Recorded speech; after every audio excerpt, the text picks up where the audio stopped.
Hi students, you are most welcome. आप सभी का हार्दिक स्वागत है।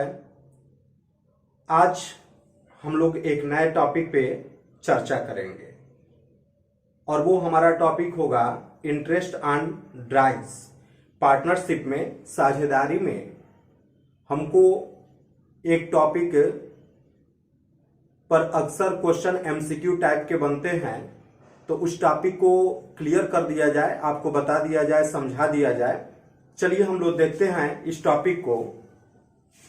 ये आपका टॉपिक है methods of calculation of interest on drives, मतलब आहरण पर ब्याज निकालने की कौन कौन सी विधियां हैं, इसके बारे में आज हम लोग डिस्कस करेंगे। Okay, methods of calculation of interest on drives. Drives क्या होता है? अब हमको यहाँ पे चूंकि पार्टनरशिप अकाउंट्स ये आपका टॉपिक है, पार्टनरशिप अकाउंट्स में हम लोगों को इंटरेस्ट ऑन ड्राइव्स पे डिस्कशन करना है। ओके, तो एट फर्स्ट ड्राइव्स क्या होती है कि किसी भी पार्टनर्स के द्वारा फर्म से अपने पर्सनल यूज के लिए जो अमाउंट विड्रॉ की जाती है वो ड्राइव्स कहलाती है। मतलब आप ये कह सकते हैं कि किसी भी पार्टनर्स के द्वारा पर्सनल यूज के लिए फर्म से जो अमाउंट विड्रॉ की जाती है वो ड्राइव्स कहलाती है। क्लियर? जैसे पार्टनर्स को पैसे की जरूरत पड़ेगा तो पार्टनरशिप फर्म में पार्टनर है, अगर वहां पर ये सुविधा है तो फर्म से एक निश्चित अमाउंट को ड्राइव्स के रूप में ले सकता है, आहरण कर सकता है। क्लियर? लेकिन जब वो आहरण करता है तो उसको इंटरेस्ट का पेमेंट करना पड़ेगा। क्लियर? तो इंटरेस्ट का पेमेंट करना पड़ेगा, तो उसके लिए हम लोग कौन कौन से मेथड से इंटरेस्ट ऑन ड्राइव्स के लिए है उसको आज देखा जाए। देखिए, फर्स्ट है सिंपल मेथड। ये सिंपल मेथड है, इसके अकॉर्डिंग भी हम लोग इंटरेस्ट ऑन ड्राइव्स का कैलकुलेशन करते हैं। तो पहला मेथड क्या होगा? Simple method. फर्स्ट मेथड क्या है? सिंपल मेथड है। क्लियर? अभी हम लोग इस पे डिस्कस करेंगे। जो सेकंड मेथड है वो है प्रोडक्ट मेथड। सेकंड मेथड क्या है? Product method. Second method product method. Simple method को अगर हम हिंदी में बोले तो साधारण विधि बोला जाता है। प्रोडक्ट मेथड को गुणनफल विधि बोला जाता है। क्लियर? अब एक और है एवरेज ड्यू डेट मेथड, औसत देय तिथि विधि। ये आप लोगों ने प्रीवियस क्लास में, क्लास 11th में आप लोगों ने एवरेज ड्यू डेट का एक चैप्टर पढ़ा होगा। आप वहां पर आप देखते थे कि एक फर्म से एक पार्टनर्स अमाउंट को विड्रॉ करते थे और वहां पे कैसे हम लोग इंटरेस्ट चार्ज करते थे, तो इसका कैलकुलेशन ऑलरेडी हम लोग देख चुके हैं। क्लियर? लेकिन फिलहाल में आगे हम इस पे और डिस्कस करेंगे।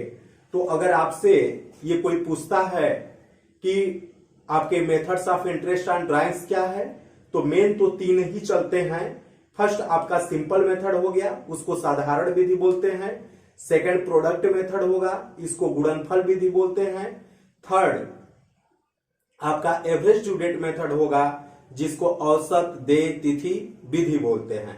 क्लियर? और इसके अलावा एक और होगा और वो है calculation of interest on monthly drives.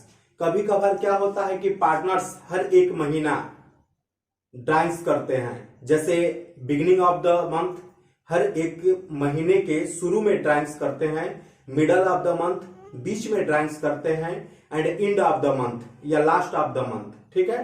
तो ड्राइव्स करते हैं तो वहां पे कितने मंथ का इंटरेस्ट चार्ज किया जाएगा, इस पे अभी हम लोग डिस्कस करेंगे। ओके, सिंपल मेथड के बारे में अगर बताया जाए, इस मेथड के बारे में, सिंपल मेथड के बारे में, तो हम यहां पर ये कह सकते हैं कि सिंपल मेथड पे जो भी इंटरेस्ट ऑन ड्राइव्स चार्ज की जाएगी, जो भी अमाउंट विड्रॉ की गई है और उस पे जो भी रेट ऑफ इंटरेस्ट रहेगा अपॉन 100 इंटू जितने मंथ के लिए रहेगा अपॉन 12 कर देंगे।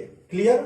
मीन्स आप कह सकते हैं कि प्रत्येक आहरण की धनराशि पर संबंधित ब्याज की दर से आहरण तिथि से पूर्व की अंतिम तिथि तक का ब्याज निकाला जाता है। क्लियर? और इसका आप फार्मूले के रूप में दे सकते हैं कि आहरण पर ब्याज interest on drawings is equal to, आप लिख सकते हैं total withdraw amount into rate of interest upon 100 into month upon 12 or अगर हम लोग मंथ में इसको नहीं शो करना चाहेंगे तो इसको आप 365 डेज 365 दिन, क्योंकि आप जानते हैं कि साल भर में 365 दिन होते हैं, तो ये मेथड के अकॉर्डिंग हम लोग फार्मूला अप्लाई करके इंटरेस्ट को निकाल सकते हैं। सेकेंड प्रोडक्ट मेथड है, इसको हम लोग गुणनफल विधि बोलते हैं। और इस मेथड में हम लोग क्या कर सकते हैं कि इस विधि के द्वारा भी आहरण पर ब्याज लगाने की गणना की जाती है। इस विधि के अंतर्गत आहरण की तिथि से वर्ष की अंतिम तिथि तक दिनों या महीनों की गणना कर ली जाती है तथा इन दिनों या महीनों का माह का संबंधित ब्याज भी निकाल लिया जाता है। और इस पे आप लोग ये क्या कर सकते हैं, प्रोडक्ट मेथड के अकॉर्डिंग हमारा फार्मूला एक अप्लाई किया जा सकता है कि total of product into rate of interest upon 100 into 365, यहां पर ये प्रोडक्ट मेथड में लागू होगा। Third average due date method है। तो एवरेज ड्यू डेट मेथड के अकॉर्डिंग आप जानते हैं कि इस विधि के अनुसार अंतिम तिथि को प्रस्थान बिंदु मान करके हम लोग इंटरेस्ट ऑफ ड्राइंग्स कैलकुलेशन कर सकते हैं। और आप लिख सकते हैं कि interest on drawings is equal to total withdrawal amount into number of days into rate of interest into 365 into 100। ये आपका एवरेज ड्यू डेट, हम लोगों ने पिछले क्लास में इस पे हम लोगों ने एवरेज ड्यू डेट भी इसके हिसाब से फाइंड आउट किया था और इंटरेस्ट भी चार्ज किए थे। अब हम लोग आते हैं calculation of interest on monthly drawings. कभी कभार पार्टनर्स क्या होता है कि हर एक महीने, कभी कभार पार्टनर्स हर एक महीने अपने इंटरेस्ट ये हर एक महीने ड्राइंग्स करते हैं और उस पे इंटरेस्ट दिया जाता है।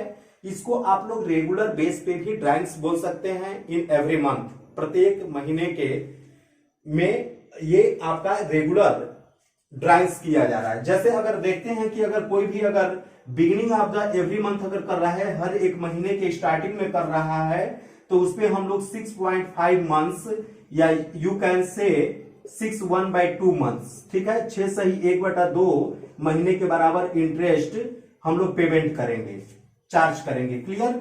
सेकेंड, ये आपका बिगिनिंग था, मतलब प्रारंभ में था।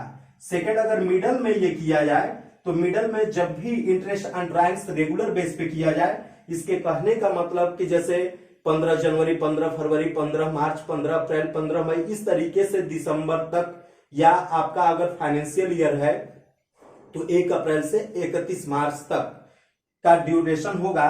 तो अगर उसपे अगर आपका मंथली ये चार्ज हो रहा है, मिडल में हो रहा है, तो इस पे 6 मंथ के बराबर हम लोग इंटरेस्ट का पेमेंट करते हैं। क्लियर। एंड अगर लास्ट होगा या एंड ऑफ एवरी मंथ होगा, या आप कह सकते हैं लास्ट ऑफ एवरी मंथ अगर दिया हुआ है, तो इस पे हम लोग 5.5 मंथ्स के बराबर इंटरेस्ट चार्ज करेंगे। ये आपका 5.5 है, यार आप इसको ऐसे भी कर सकते हैं 5/1/2 मंथ्स। ओके, तो ये हमारे टोटल इंटरेस्ट ऑन ड्राइंग्स से रिलेटेड कुछ एलिमेंट्स थे जिसकी बातों पे हम लोगों ने डिस्कस किया। Okay, thank you.